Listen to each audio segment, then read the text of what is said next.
If you put the DJI Mini 5 Pro and the DJI Air 3S next to each other, most people immediately say the same thing.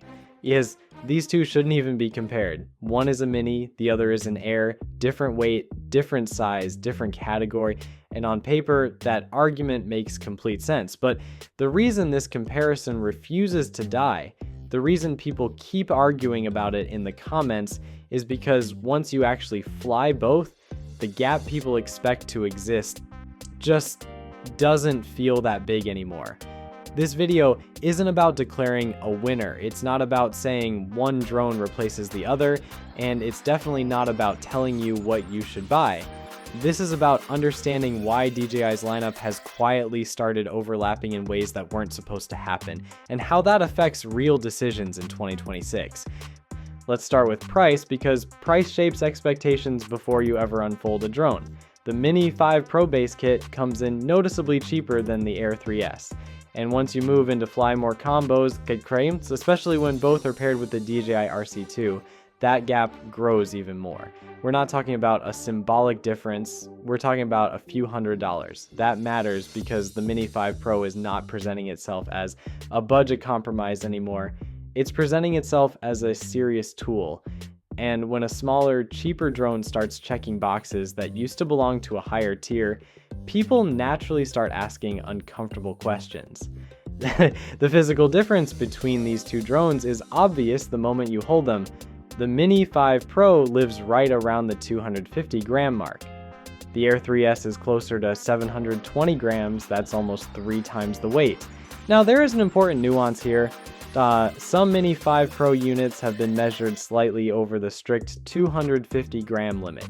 In certain regions, that means you don't automatically escape all regulatory requirements, but even if you remove regulations from the conversation entirely, the real-world impact is still clear. The Mini 5 Pro is easier to carry, easier to pack, easier to justify bringing just in case. It disappears into a bag in a way the Air 3S never fully does. It draws less attention when you fly it. It fits into moments where pulling out a larger drone would feel like too much. This is the first place where people start to understand why the comparison exists at all. Because convenience isn't a spec, it's a feeling. And the Mini 5 Pro has a lot of it. Camera quality is where many people expect the Air 3S to dominate. But once you start looking closely, that assumption starts to weaken. Both drones use a 1-inch sensor for their main wide camera. Both sit at roughly a 24mm equivalent field of view. Both offer DJI's familiar color profiles, including D-Log-M and HLG. Both deliver strong dynamic range and very similar low-light behavior. In side-by-side footage, the differences in the main camera are subtle. Colors look familiar. Highlight roll-off behaves similarly. Noise patterns at dusk or in overcast conditions are nearly identical. For most people, most of the time, the wide camera output is effectively the same. That alone would have been unthinkable in a mini drone just a few years ago. Where the Air 3S still clearly separates itself is with the telephoto camera. This is not a small difference, and it's important not to downplay it. The Air 3S has a true 3 times optical telephoto lens, roughly equivalent to 70mm. That lens changes how you shoot. It gives you compression, it gives you subject separation, it lets you isolate details without physically flying closer. The Mini 5 Pro does not have a dedicated telephoto camera. Instead, it relies on a 2 times crop mode from its quad Bayer sensor, and to DJI's credit, that crop mode is very good. It holds detail better than most digital zoom implementations and looks clean at 4K. But it is still a crop. It does not replace the look or flexibility of a true optical telephoto.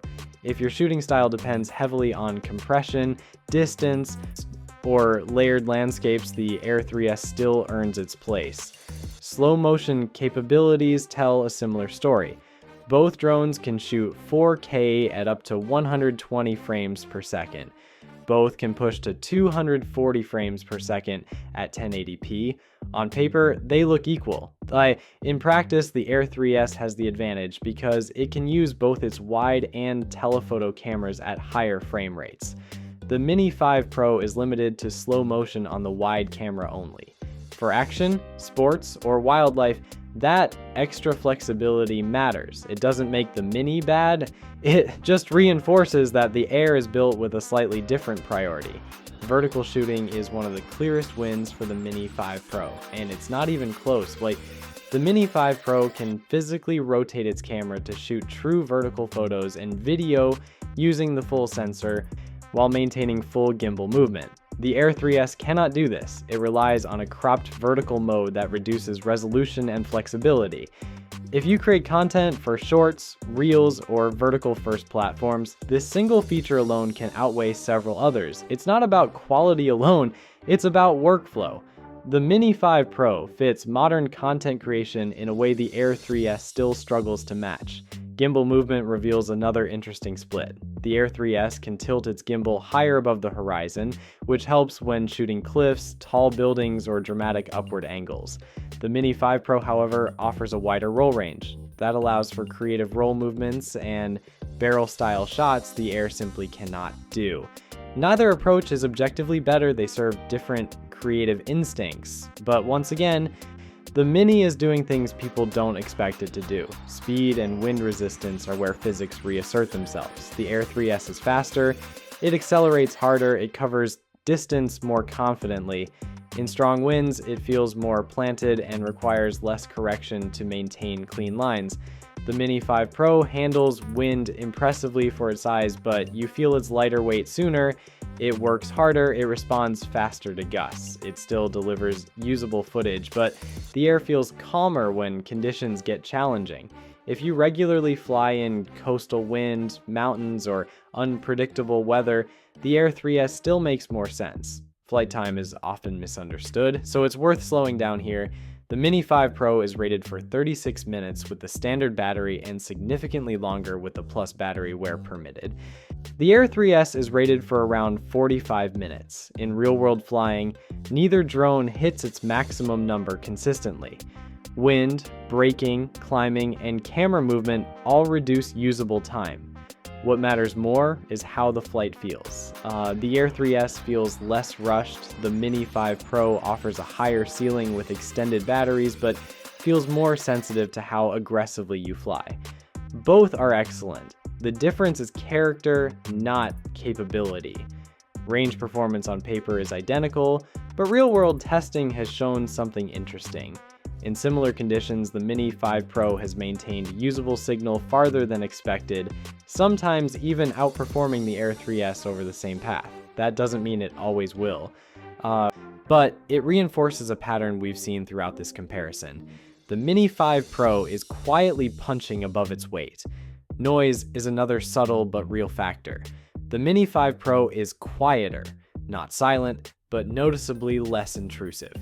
In public spaces, that matters more than most people admit. The Air 3S announces itself more clearly, which can limit when and where you feel comfortable flying. Obstacle avoidance and tracking are strong on both drones. Neither system is perfect, especially around thin branches, but the Mini 5 Pro's tracking feels refined and confident, especially in moderate speed scenarios like cycling or jogging. Maximum altitude above takeoff is one of the last clear wins for the Air 3S. It allows significantly more vertical separation when flying mountains or steep terrain. If you regularly fly elevation, this matters. Right. And then there are the small things. Automatic power on when unfolded, dynamic home point, updates with the DJI RC2, faster setup, less friction. These aren't headline features, but they shape how often a drone actually leaves your bag. When you step back and look at everything together, the Mini 5 Pro wins more categories than anyone expected. It's cheaper, it's smaller, it's quieter, it's better for vertical content. And its camera quality overlaps far more with the Air 3S than it has any right to. That's why people argue about this comparison. But the Air 3S still has a role. It's calmer in wind, it's faster. It has a true telephoto lens. It handles demanding conditions better. This isn't about one replacing the other. It's about the gap shrinking. And when the gap shrinks, people start questioning assumptions they've held for years. That's the real story here. If you already own one of these drones, you're not wrong. If you're choosing between them, the answer depends less on specs and more on how and where you actually fly. And that's a much better conversation to have. If you've flown both, I want to hear your experience. Do they feel as close to you as they do to me? Or does one clearly pull ahead in your style of flying? Drop it in the comments. Those perspectives matter more than any spec sheet. Thanks for watching. I'll see you in the next one.